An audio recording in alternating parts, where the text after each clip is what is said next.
So siya nga pala guys, medyo maliit lang tingnan tong yate-yate ano, pagka nandun tayo sa baba. Pero pag narito kayo, ayun lapad nyo. Ayun yan, dalawang dangkal ko yan. Ayan, so this Kayo ang binyagan. Dan, pwede magtanong? Oo.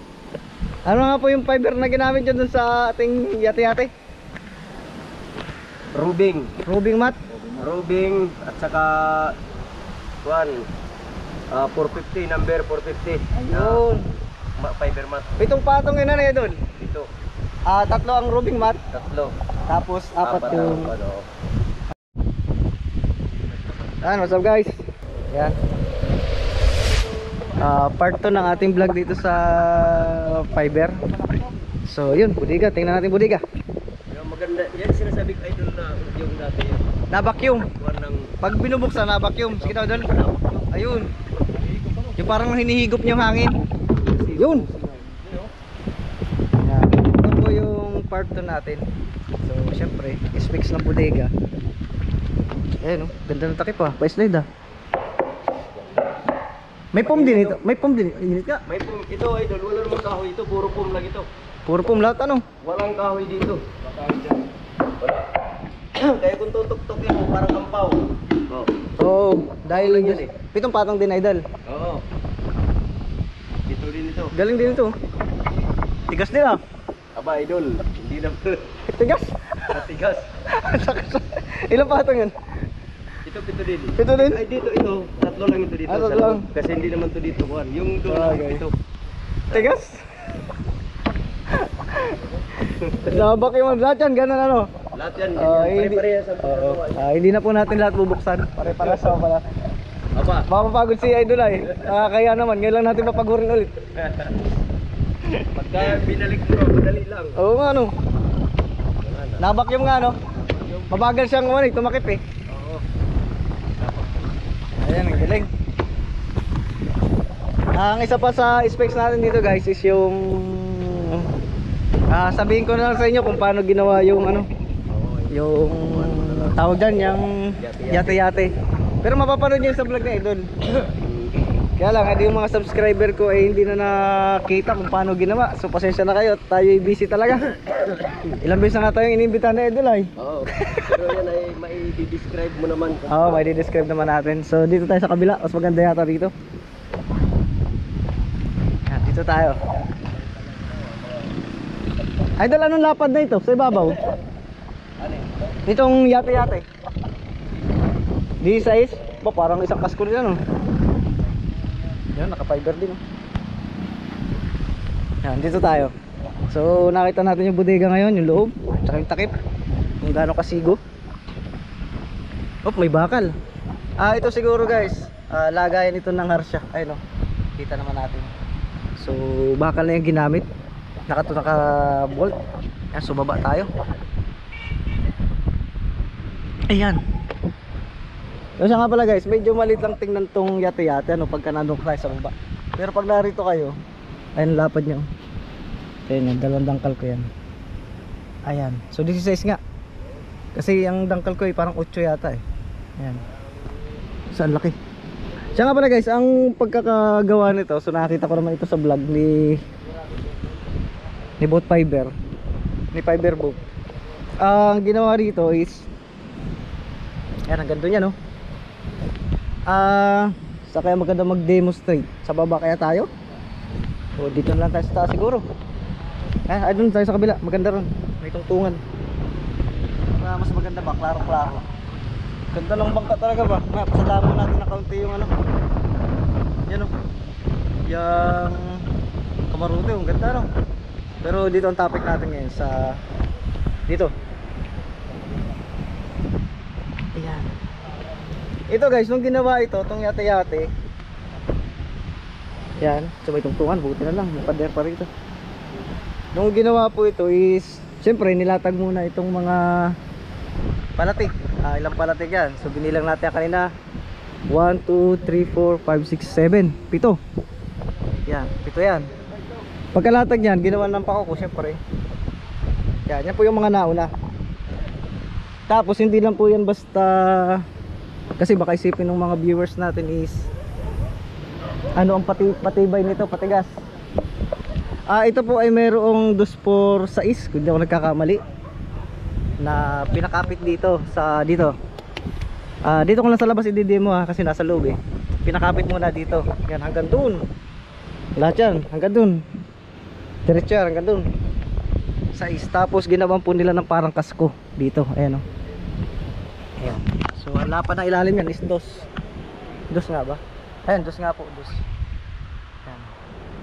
Tapos hanggang dito yata yung kasko nila.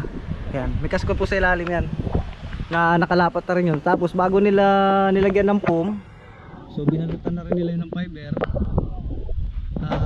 Siguro kung kaya nila binalutan yun ng fiber, in case na suminip ito ng tubig, so safe yung nandun yung patigas sa gitna.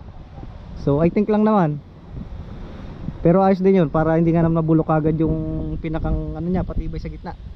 So pagkatapos yun, ang humugis na nito, ito ang pumorma na nito is yung urethane foam na.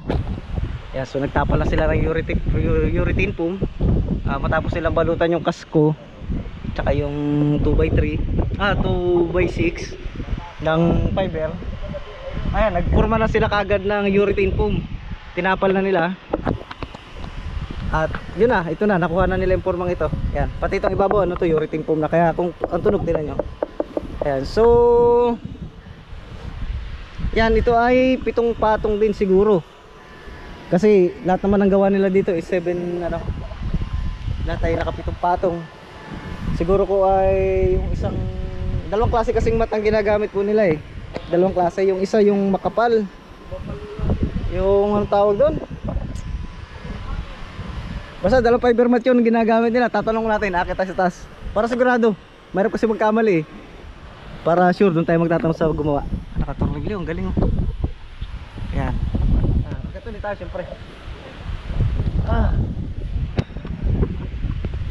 Taas, grabe, nakakatakot ba?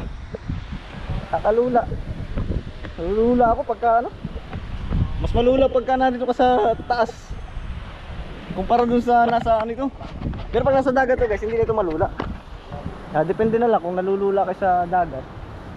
Pero kung hindi naman ay yan, tanong tayo kung anong tawag doon sa fiber na ginagamit nila para sure. Yan. Pero yung specs niyan is yun, yung nabanggit ko sa inyo. Kasi napanood ko na po ito sa vlog nila eh. So lamang ay binanggit ko rito sa vlog natin kasi syempre may mga viewers din naman sila na hindi